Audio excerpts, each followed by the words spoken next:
Let's get rolling. If you're ready to go, say, let's go. Fantastic. I'm considering taking you with me. Okay, let's talk about setting goals. A subject that altered my life forever. It was just unbelievable. I hadn't known my mentor, Mr. Schoaf, very long until one day he said, Mr. Rohn, let me see your current list of goals. He said, I've had a lot of experience and I've been out here for a while. And he said, let's go over them and maybe I can really give you some good ideas. And I said, I don't have a list. He said, well, if you don't have a list of your goals, he said, I can guess your bank balance within a few $100s. Which he did. That got my attention. I said, you mean my bank balance would be a lot bigger if I learned how to set goals? He said, drastically bigger. That got my attention, so I finally said, hey, I want to learn how to set goals. It is a fantastic skill to develop, how to design your own future. So make the note, life best lived is life by design, not by accident. Not just, walking through the day, careening from wall to wall and managing to survive. That's okay. But if you can start giving your life dimensions and design and color and objectives and purpose, the results can be absolutely staggering. Key phrase, here's a chance now to use your imagination. Because the imagination builds cities. Imagination conquers disease. Imagination develops a career. Imagination sets up a relationship. Imagination is where all tangible values and intangible values begin in the imagination. So what you've got to learn to do is use this powerful resource. Now sometimes all by ourselves it's a little difficult sort of to get it going. That's why a little workshop like we're going to do today is sometimes very helpful. When someone does a little coaching and says, how about this niche? You say, I never thought about that. That ought to be easy to do. And the first thing you know, you're going. All the stuff I've done, this is not any new stuff. You could have thought of all this in your lifetime. But in a concentrated way, like 2 days, if somebody comes along and says, how about, jot this down, you say, yes, I can understand that. I thought about that and I sort of dismissed it. That's why 2 days is so valuable, or 1 day, or whatever, a seminar, so that somebody takes you through some things that you could have thought of by yourself. You could have done your own research. But why not capsulize an event like this for a couple of days and then go through it and let it stimulate you to widen your life, whether it be your career or a relationship or financial independence or a project that you're working on, whatever that is. This kind of time is so valuable. And it's true, it's why the cassettes are so valuable. Brian Tracy is right. It's called University on Wheels. Turn your car into a mobile classroom. And just get this stuff, right? When your hands are busy and your mind is free. Why not utilize that time to learn another subject, to pick up another skill, to be reminded of another important value in your life that being so busy has got you distracted. It's a unique way to do that, right? Not just to sell cassette tapes, but because it's a great way to pick up the extra learning and increase the momentum of your upward curve of self-development and self-education. And that's why that is so important. But now, tapping this resource of the imagination and thinking about your future, thinking about tomorrow, as early as tomorrow or the rest of the day, and thinking on out the rest of the year, on into the next century, on into the early years of the next century. A workshop like we're about to do helps call your attention to that so you can use your imagination to start prospecting for the future, what could be possible for you. So let's go through some things. Here's number 1. We're affected by 5 things primarily. Number 1, the environment, which affects us all. Doesn't hurt to make a simple contribution to the environment. Pick up a piece of trash and throw it in the receptacle. If everybody did that, what a better world it would be. A little contribution that cost nothing. I finally learned how simple it was to turn out the lights before I left my hotel room, to make a contribution. How much time does it take? A fraction of a second. Saves a little more electricity. What if everybody did it? Maybe the cost of a room might come down. If everybody contributed and everybody said, well, the hotel's going to benefit. Here's the answer to that. What difference does it make? What difference does it make if it's easy for you to make a contribution if you don't make it? Say, no, I leave all the lights on, it's the hotel, not me anyway. Then you have the wrong attitude. The attitude is, if it's easy for me to conserve, if it's easy for me to do something that becomes my daily and yearly and life routine, what it does for my psyche, what it does for my self-esteem, even though it's quiet self-esteem, it's not publicized, it's not something you're recognized for, in front of an audience of 10,000, but it's something that you recognize. Here's the kind of person I am, whether anyone ever sees it or not. Here's the things I do that helps to accelerate my own self-esteem. I don't need public recognition. I don't need a pin for it. I don't need a Congressional Medal of Honor. I have enough dignity to give myself honor for the things I do that make a contribution, whether anyone else does it or not. Now, it's easy to say, well, no one. Turns out the lights say, no one but me. I'm one of those rare individuals. And that doesn't have to be publicly recognized. Just so in your heart and soul, you know you are one of those rare individuals that does these little things. So we're affected by the environment. Next, we're affected by events.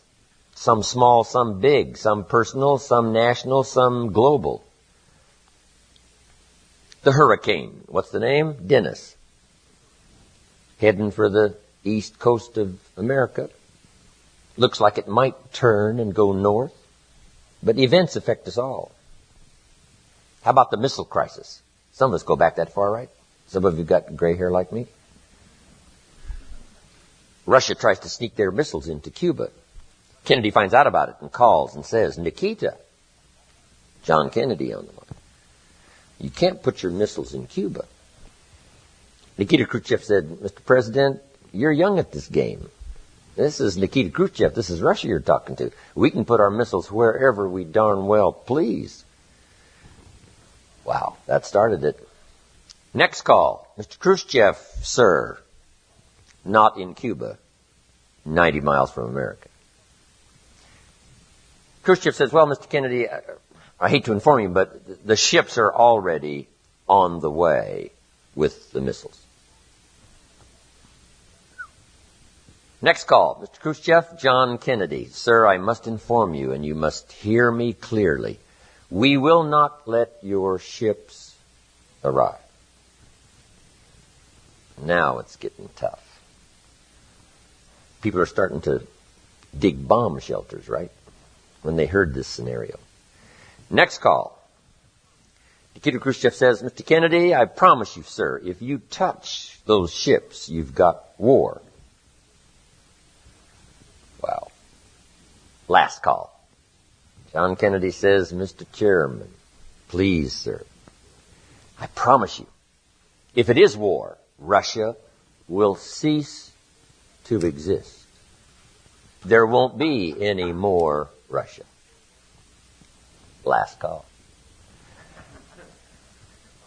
And Nikita decided he better take his missiles and go back home. And the world breathed a little easier. Right? Those kind of events affect us all. But they're small events and daily events and family events and national events and community events. We're all affected by the events. Here's number 3. We're affected by knowledge. Whatever we know or don't know.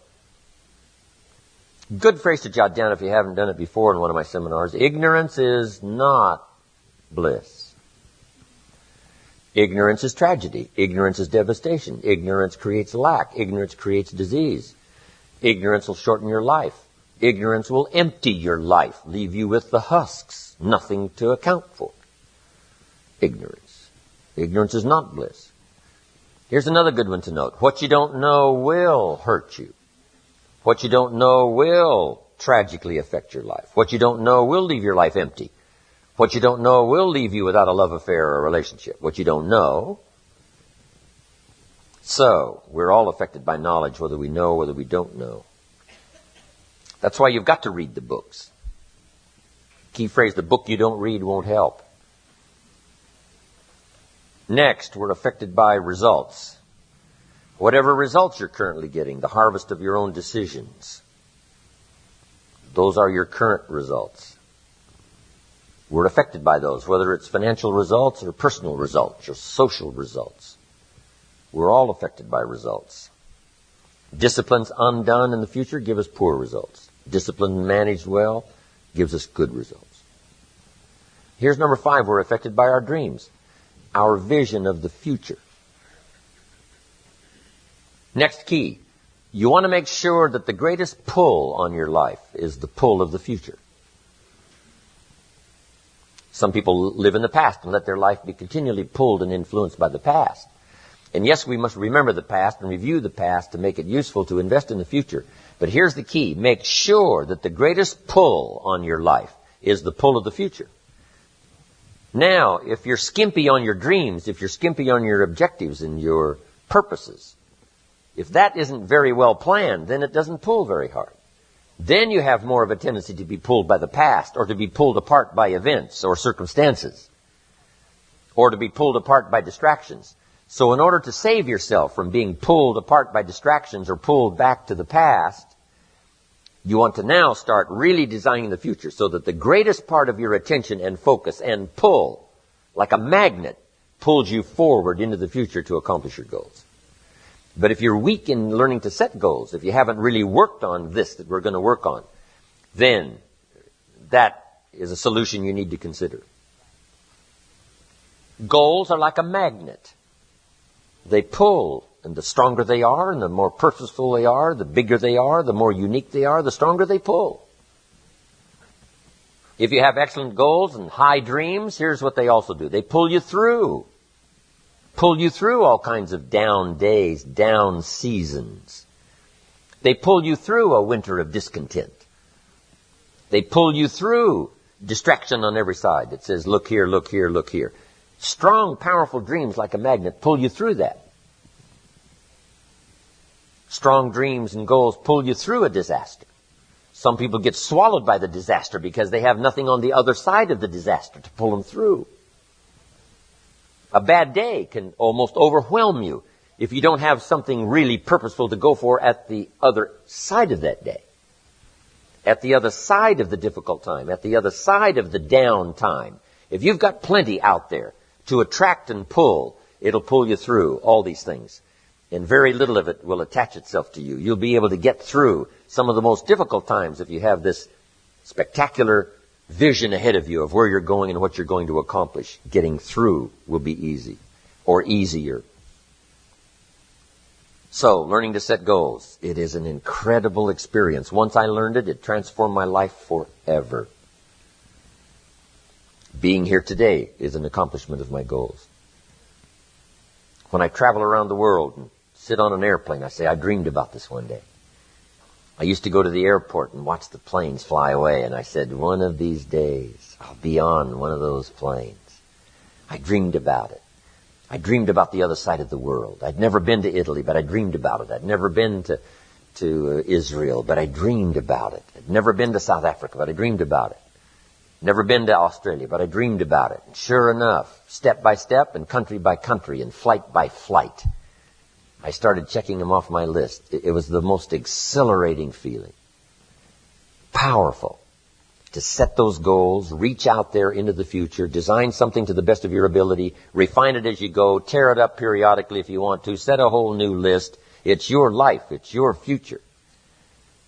But now I would like to do it in a very simple, easy manner that you can follow. And we're going to have to sort of push on through this workshop because we just don't have the time to make it very extensive. But I want it to serve as a model so that you can use it for the future to pass on to your children, or if you got a little group that you train and teach, or your management and salespeople, you can use this with others. So what I'm going to go through with you here is sort of a model. Sort of, if I rush you just a little bit on getting through this model, at least I will leave you with the model that you can use later. And not only use later, but use later to pass on to someone else in some manner. So, having laid this background now, here's what I want you to do. Get a fresh piece of paper or a new page in your journal And this is called now the workshop. And on this workshop now, I want you to write down the question and then do the exercise. Write down the question and then do the exercise. First question. List what 5 things have you accomplished that you're already proud of? What 5 things have you already accomplished that you're proud of? That is the question, my question to you. And now that you've written down the question, I want you to just make that list of 5 things that you can think of that you've already accomplished that you're proud of.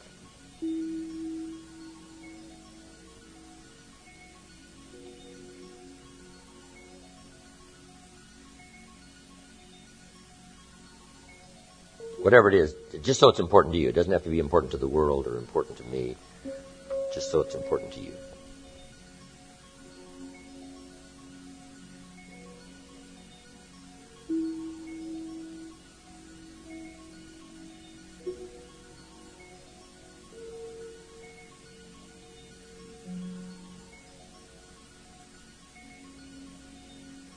I graduated 3rd in my high school class in my senior year. I was proud of that. Graduated 3rd. Now, it's not, if there's only 3, it's not that good. But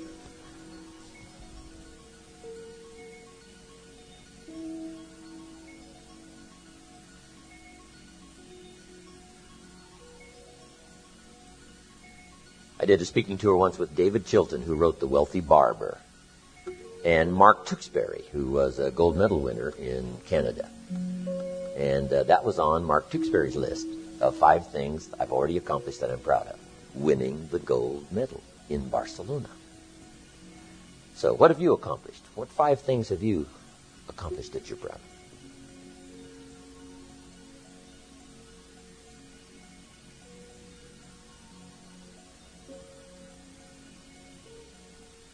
Now, primarily what this is for is to, give you credit for what you've already accomplished. Shelf said to me, Mr. Rohn, you've already been setting goals. You've already gone for something and you've achieved it. But you've probably done it haphazardly. You haven't done it with a real plan in mind. And you've accomplished some things. Now, if you start deliberately doing it, can you imagine how you can multiply the effect by 5, by 10, by 20, by 100? I finally got the message. So first of all, he wanted to make sure I got credit for the things that I had already accomplished, especially in my own mind. Whether it's an accomplishment to someone else doesn't matter now. Just so you recognize it for yourself. A list of those 5 things that I've already accomplished. When you work with kids on doing this little workshop, right, this will give them some credit. They'll feel good now about going through the rest of the program simply because you want to recognize what they've already accomplished on their own. They haven't been through a class on setting goals. They haven't been through a workshop. But hey, we've all done maybe some pretty spectacular things. I wish we knew all the stories in this room. If we knew all the stories in this room, I'll bet you some of them we'd be dazzled of what some people in this room have already accomplished. Yes, they're sitting here in the seminar. Yes, we're about to do the goals workshop. But hey, plenty of you have done some outstanding things that's given you self-esteem and self-confidence. I congratulate you for that. Now that you've done that little workshop, here's the second question. This is going to take some time now. What do you want in the next 10 years? What do you want in the next 10 years? Now, under this, what do you want in the next 10 years? That is the question. I want you to make a list of at least 50 items. Now, here's what I want you to do. I want you to just write as fast as you can. Don't give any much detailed thought to it, of what you want in the next 10 years. And just let your mind run free. Now, also remember this. This is not what you think you can get. This is what you want. If it all fell into place and you could have everything you wanted in the next 10 years, what would you take? Right? If somebody promised you can have anything you want in the next 10 years, what do you want? I want you to approach it that way, because it's not important to think, what do I think I can get? I want you to now think about what you want in the next 10 years. So we're going to take a little time now for you to make that list of 50 items.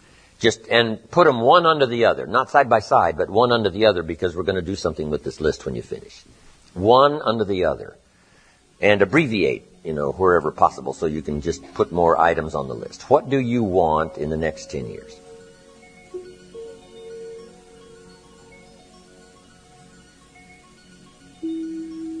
Everything from places to go, to investments to make, to education for your children.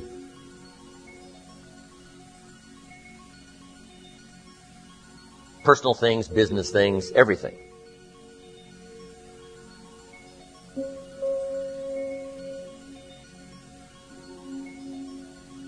Now, some of these things need to be tomorrow, need to be this year, need to be next year, then 10 years on out there. Between now and the next 10 years, what would really do it for you?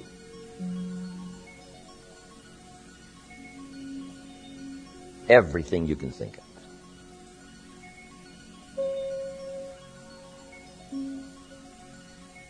Skills you want to learn. Languages.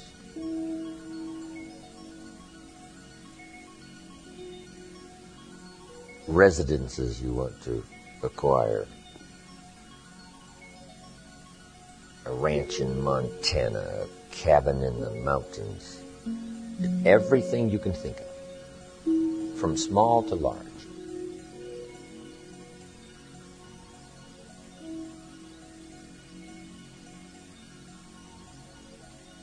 A list of the places you want to visit.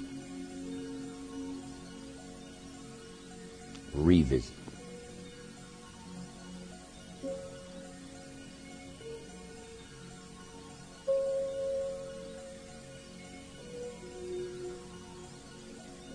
Experiences you want to have. Fly the Concorde. Bungee jump. Something maybe you haven't done, but just put it on your list if it rings a bell.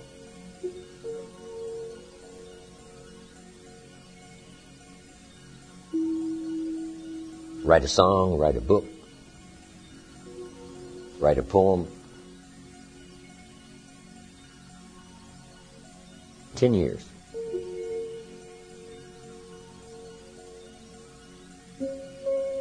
Benevolence goals. Right? Projects you want to support. Money you want to be able to give.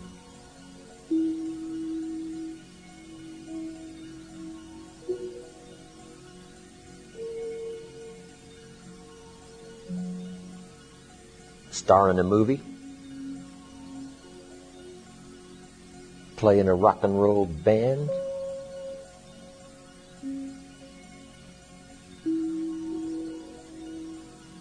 What would give you the most incredible life the next 10 years?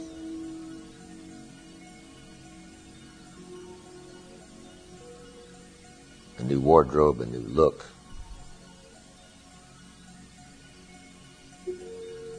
Start a new family.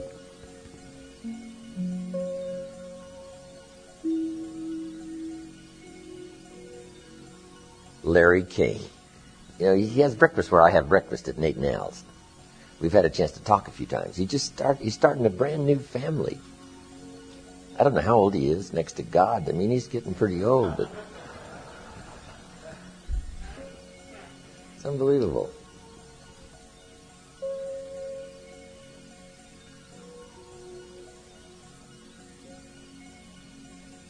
Jerry Lewis, what, 72 or 73, and he's got a little girl? Danny's her name. Jerry Lewis, a little girl. Now, maybe that wouldn't do it for you, but you know, what would do it for you? What would give you the greatest satisfaction, pleasure, joy, live an unbelievable life? What would that list be the next 10 years?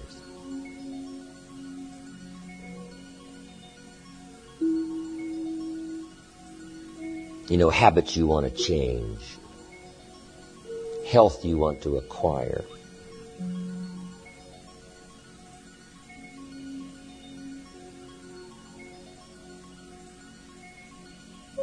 And remember, if you've been to my other seminars, right, a little revenge I talk about on your goal list. I had some of that when I first started doing these goals. A little revenge. People who said I couldn't do it. Couldn't wait to get my new car, drive it up on their lawn.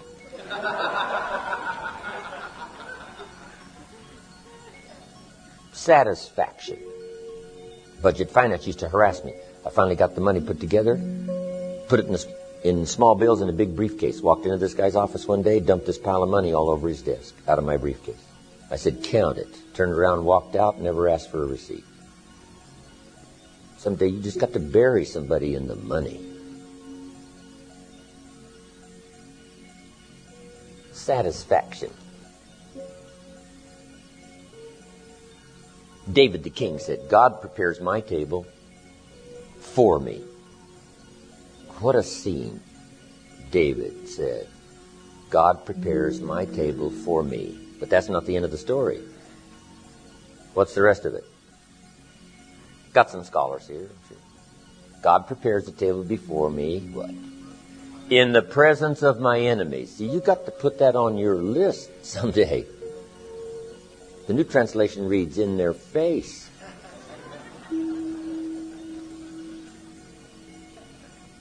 Isn't that an incredible scene?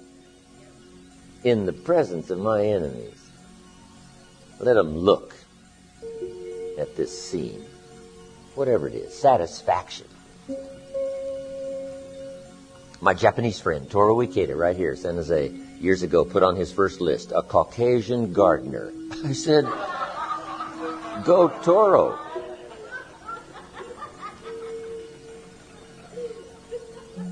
So good. So what would do it for you? Upstairs maid, downstairs maid.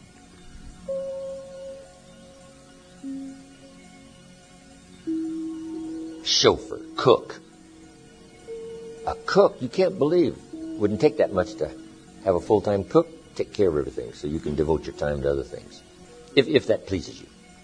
You know, Mark Hughes, my friend's got this mansion and all this help, and that's not my style.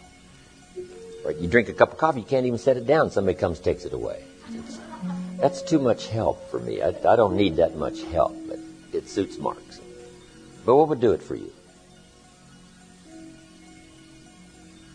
Learn a new craft. Develop a whole new career.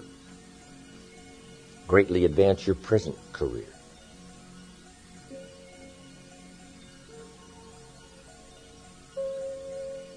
In the next 10 years, just keep making the list, as many things as you can think of.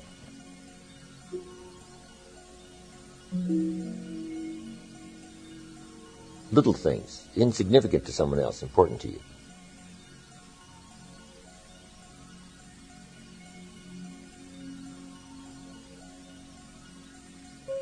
One of my goals was to have a residence in each of the 4 seasons. Spring here, summer here, autumn here, winter here.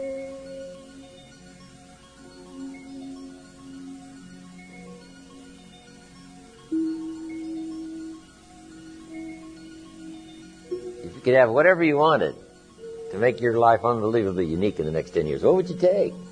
Somebody said, you can have anything you want in the next 10 years. What is it?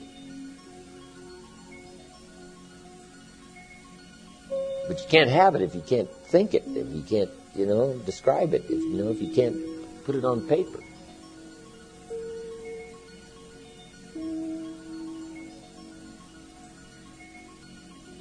The ancient script says what? To the believer, everything's possible.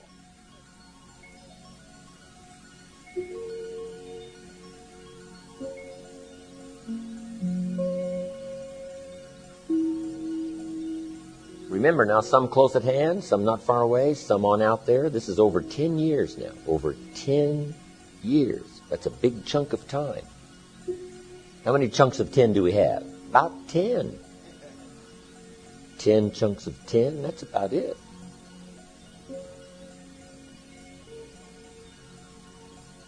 Of course, with what's happening in science and technology and nutrition, we may get that other 20, 30 years before long. 110, 20, 30. I read in Scripture back when they lived to be 800, 900 years old. I don't know how come I come in these generations where we get shortchanged. If I have a chance, I'm going to complain. How come they got 800, I got 80? That doesn't sound fair. But anyway, I may not have a chance to ask, but if I do get a chance, I'm going to ask.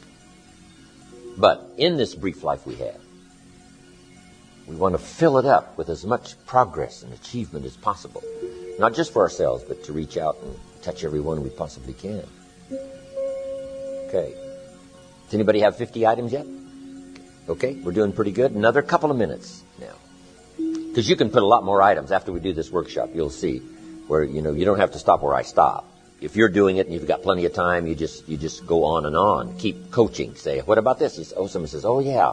And they start that. And you say, what about this? And you say, I hadn't thought about that. Yeah, I'd like some of that too. That's what the workshop is for. Stimulate your imagination.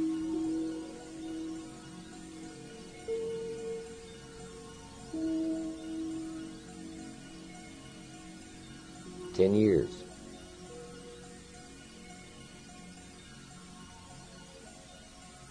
It's amazing. See, kids by now would have about 9 pages already full. Adults are something else. You got to squeeze this stuff out of adults. Kids will have on their list things you don't even know exist, right?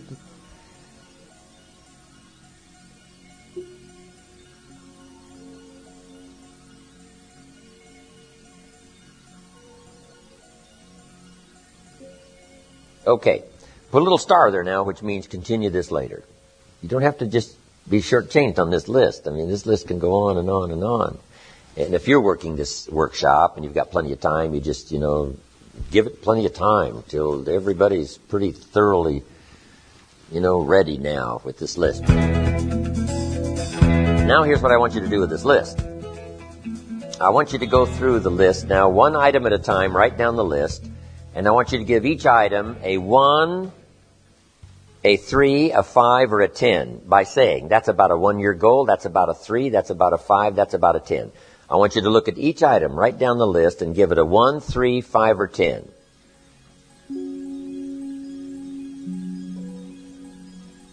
Look at each item and say, that's about a 1, that's about a 3, that's about a 5, that's about a 10. Doesn't have to be exact, just somewhere near. Or even if you just guess, I'm guessing, but that looks like about 3 years. This looks like about 5. This is within the next year. This is 10. 1, 3, 5, 10.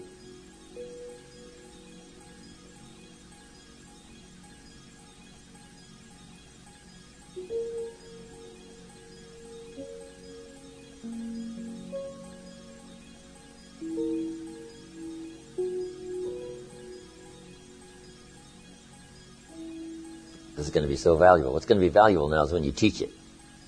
You'll learn even more when you teach it.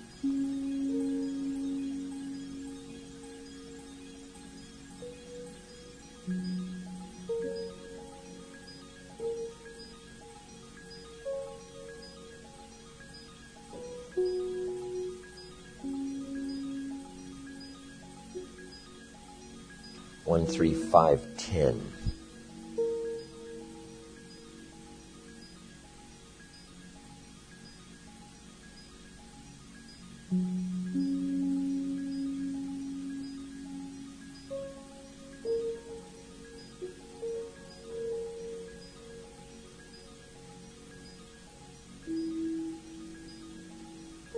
Now remember, some goals are personal, some are family.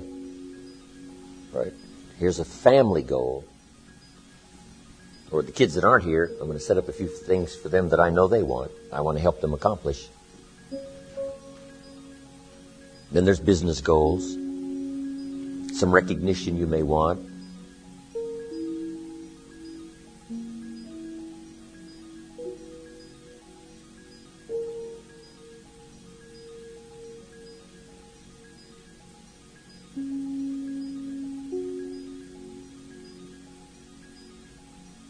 I can hear the brains working way up here. This is good stuff.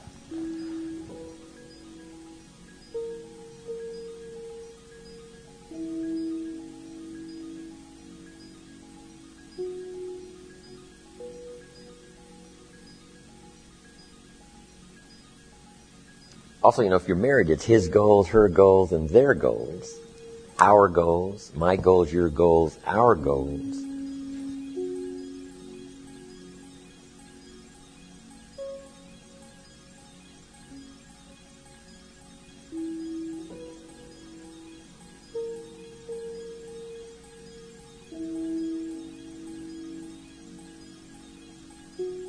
Also, if something's incredibly private, put it in code, so in case this list fell into someone's hands, they wouldn't be able to figure it out.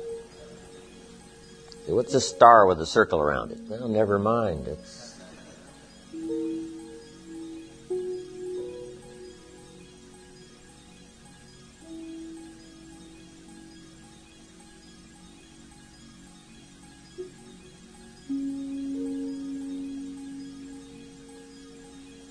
okay. Now, here's what I want you to do with this list.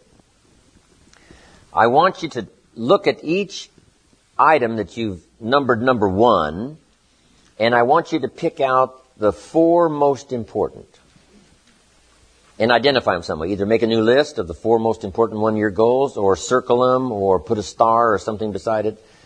What are your 4 most important one-year goals?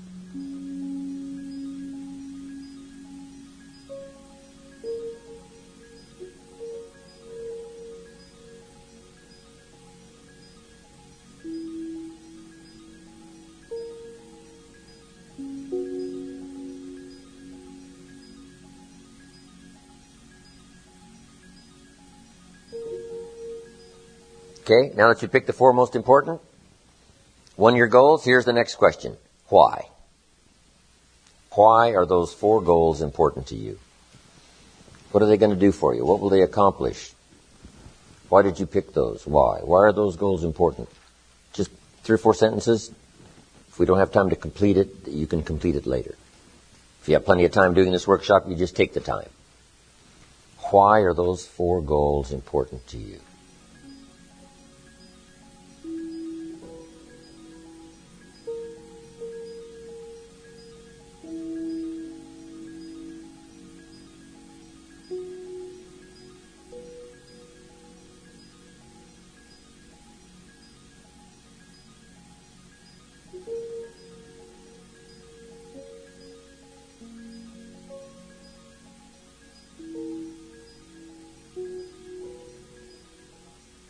Okay, put a little star there now. Those little stars mean finish later.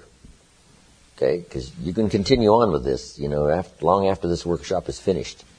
And then use it as a model to teach. Remember, study, practice, teach. Now, make these notes. Next, when the why gets stronger, the how gets easier. When the why gets stronger, the how gets easier. When people don't have strong, powerful goals, the how is almost impossible. The how is too difficult. How to do it seems like, how can I ever accomplish this? The how starts getting easier and easier when the why gets bigger and bigger and stronger. Now make this note. Purpose is stronger than object. Purpose is stronger than object. Object can be powerful, object can be strong, but purpose is stronger than object.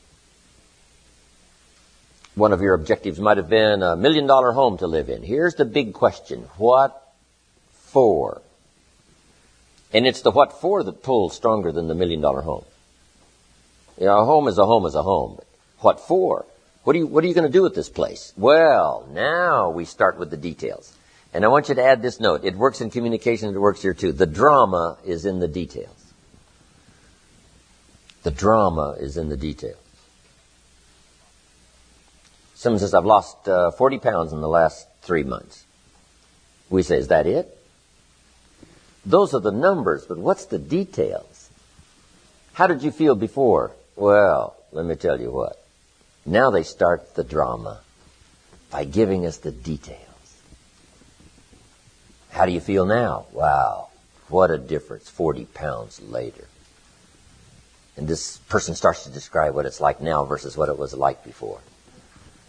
The drama is in the details. And this is what you've got to do. $1 million home? What for? So everybody can see it from the street? That's okay, but there's got to be some more reasons. What do you want to do with this home? And then you start saying, hey, it's going to be the center of activity. You can't believe what's going to go on in this home. And you just keep describing it. And that drama now starts to really tap your imagination. And imagination is the beginning of reality. You can't imagine how close imagination is to reality until you start practicing this craft of turning nothing into something, imagination into tangible, the real stuff. How close is the real stuff? You can't imagine how close. If you start tapping into this resource of your imagination, so that your purpose becomes much stronger than the object. The object is powerful and it'll pull, but the purpose is unbelievable.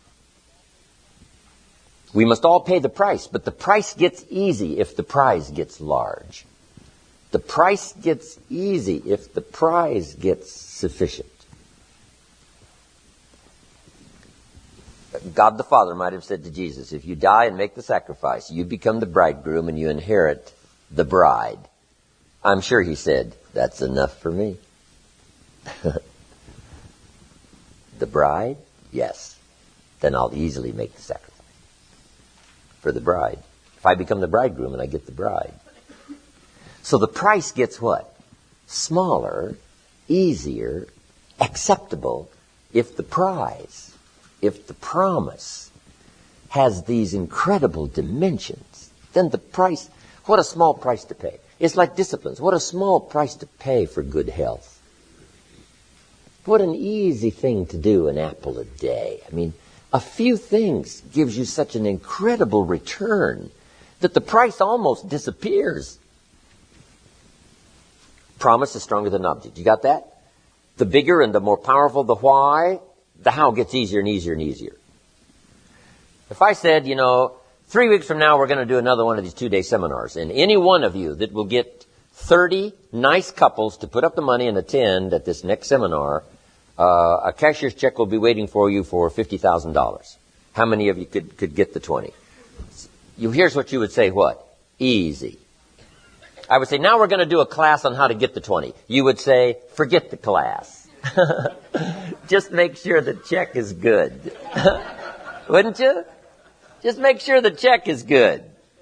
I don't need to know how. I'll figure out how if the money's good. And we've all got that kind of imagination and ability. Somebody says, make it worth my while and see what I can do. Here's what I want you to learn to do. Make it worth your own while. Don't keep waiting for somebody to always come by. If they do, wonderful. What if they don't? Somebody says, I just hope somebody comes by and turns me on. What if they don't show up? Here's what's priceless. Self-motivation. Somebody asked me the other day, who motivates the motivator? I says, well, in my personal case, I motivate myself. I dazzle myself with the potential of sharing ideas and what it'll do for my future psyche of getting all of this wondrous return from people saying Jim Rohn is part of my testimonial. And it's not just the money and the treasure and the fortune. I've already done that. But the rest of it, I can jazz myself. My own spirit comes along and says, hey, wouldn't it be great? Wouldn't it be great? I said, yes, it sure would be great. Then I'm willing to go do another seminar and work myself to death. Self-motivation, self-control, self-development, self-esteem. And you've got to learn to work with yourself. You've got this capacity. And yes, it's fine if somebody comes along like we've done these 2 days and sort of stimulates. But I want you to learn to do that on your own. Now, here's how you get better at doing it on your own. Do it for others. You say, come on, Mary, you've just been sitting around here. Let's set some goals and see if we can't stimulate you and get you going. She says, well, okay. First thing you know, you've got her going. Then you get somebody else going. The first thing you know, now you get yourself going. Teaching is such an incredible experience. You can't believe what I'm going to do from the imagination that's gone through my mind these last 2 days, teaching you. Some things have become clear to me, and I've set a whole new set of goals. Incredible when you do it, when you teach it. Okay. Now here's another exercise. I want you to go through this list from 1, 3, 5, and 10, and I want you to count how many 1s, how many 3s, how many 5s, how many 10s, and then make a little tab list. I've got this many 1s, this many 3s, this many 5s, this many 10s. So go through and count them and make a list.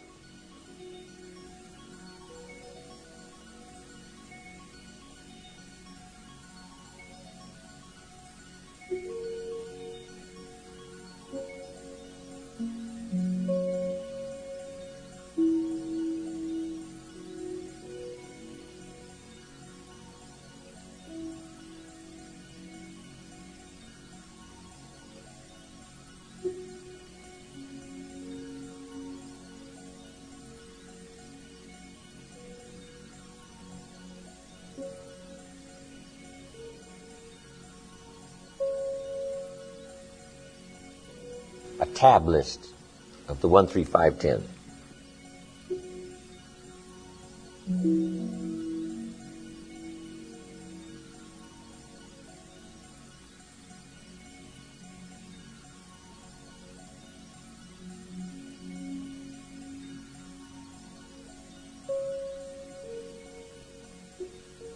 Pretty well done?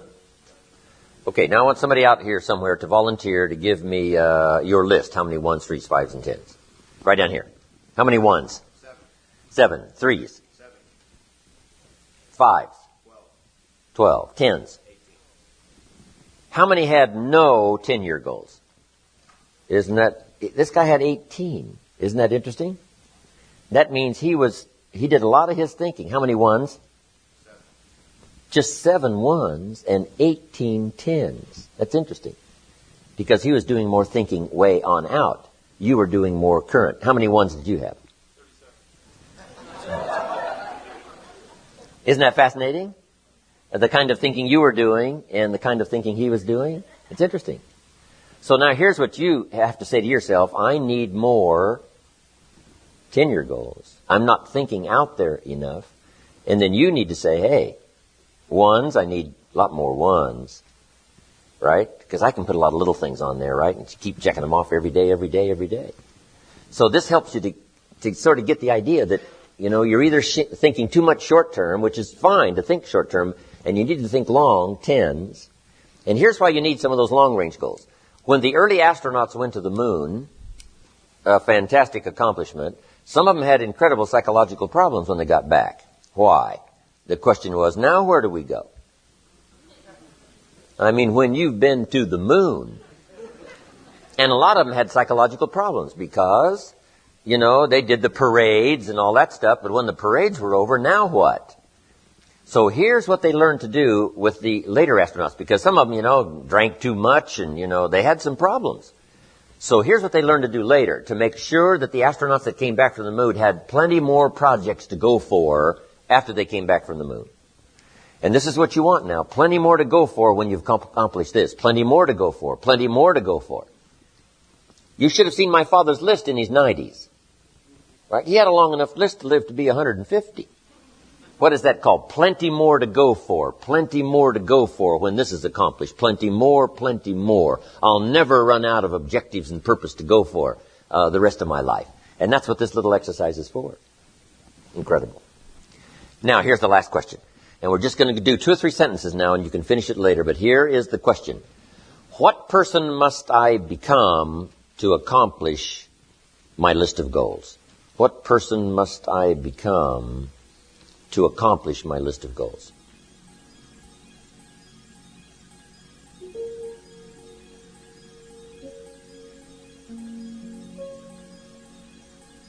What person must I become to accomplish this list of goals?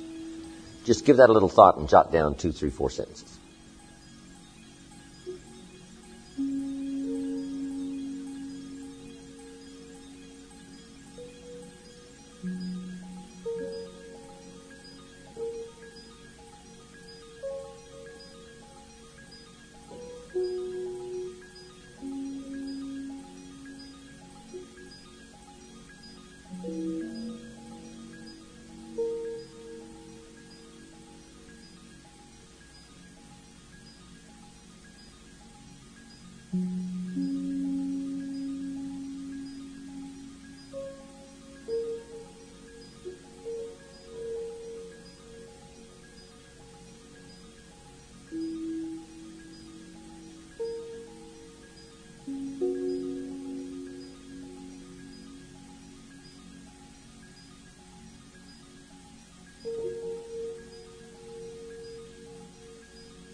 Some hard work here, and I'm telling you, the rest will unfold like you can't believe.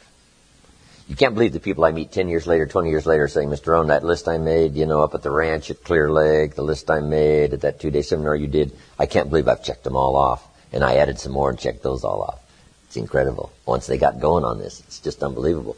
So make a little star there now that says, finish this later. And then I want you to add these notes. My mentor, Mr. Schoaf, when I'm 25 years old, said, Mr. Rohn, I think you should set a goal to become a millionaire. And I thought, well, that'd be interesting. $1 million sounds interesting. And then he added this that changed my life forever. It was a twist on philosophy. Here's what he said. Set a goal to become a millionaire for what it will make of you to achieve it. For what it will make of you to achieve it. I had never thought about that before. So the major reason for setting goals is what it makes of you to achieve them. The muscle you must develop, the thinking you must develop, the skills you must develop, the person you must become, what you must know about the marketplace and how to serve the customer and how to do the deal. All the stuff you learn and become and learn and become and learn and become. That's what's valuable. That's why you go for something fairly lofty. Here's what we learn in leadership. Don't join an easy crowd where the expectations are low or where they don't care. The problem with that is you won't grow. Go where the expectations are high. Go where you're challenged to study, read, change, develop, learn the next skill. Because it's the challenge that creates the muscle. The mental muscle, the vocal muscle, the actual physical muscle to become better, stronger, wiser, more unique.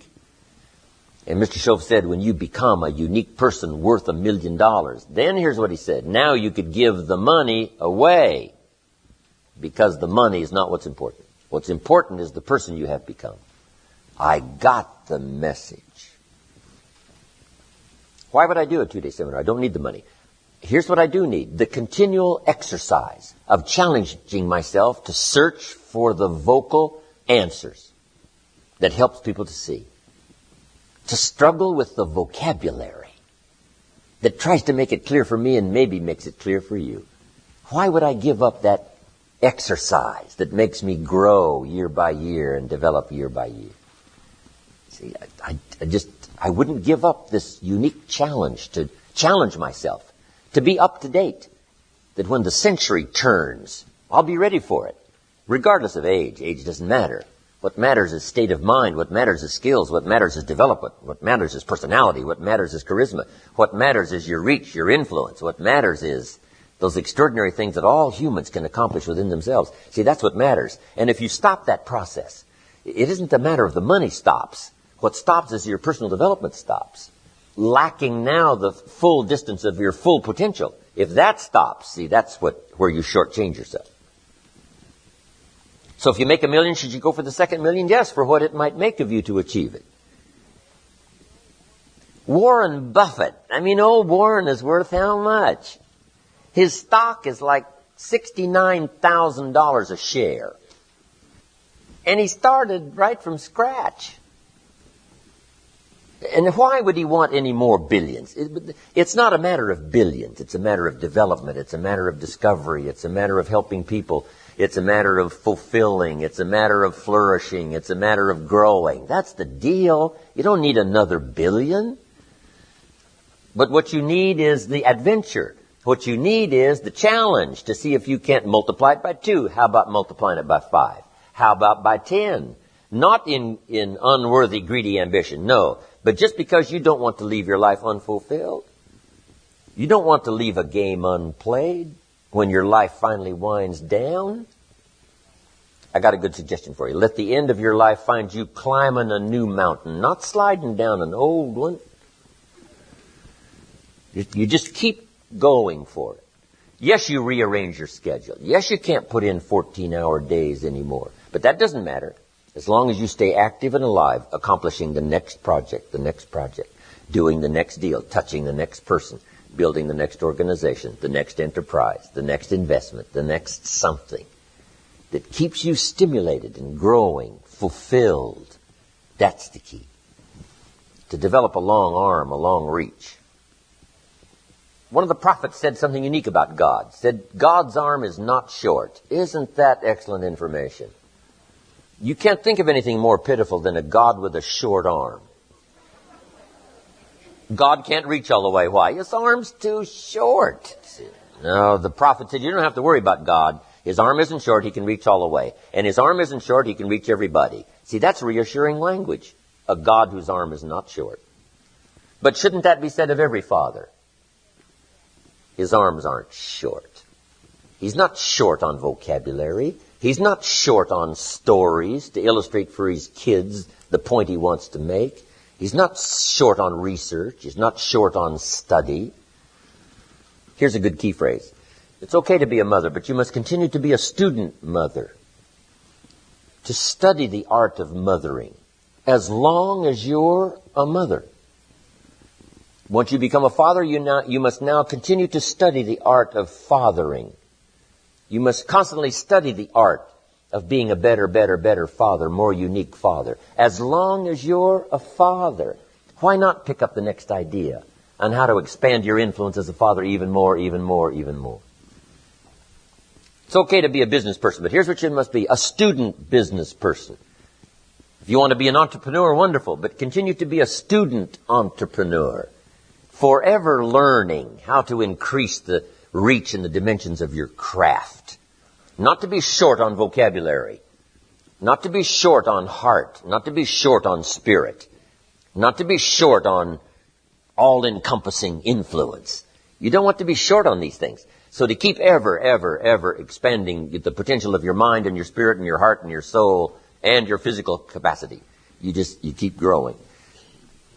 And one of the reasons to grow is to accomplish this list we've just gone through.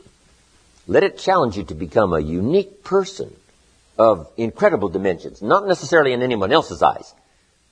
But here's where you want to stand tall, in your own eyes. It doesn't matter out there whether someone thinks I'm short or tall, but if I stand tall in my own eyes, because I know my disciplines, I know what I'm doing, I know whether I'm doing it or not doing it. It doesn't have to be published in some local paper, as long as I know that I'm paying the price, that I deserve the applause, that I deserve the prize. That's what's exciting. That's why this goal setting is so important. It challenges you to grow, challenges you to become, to move up the next level. That's key.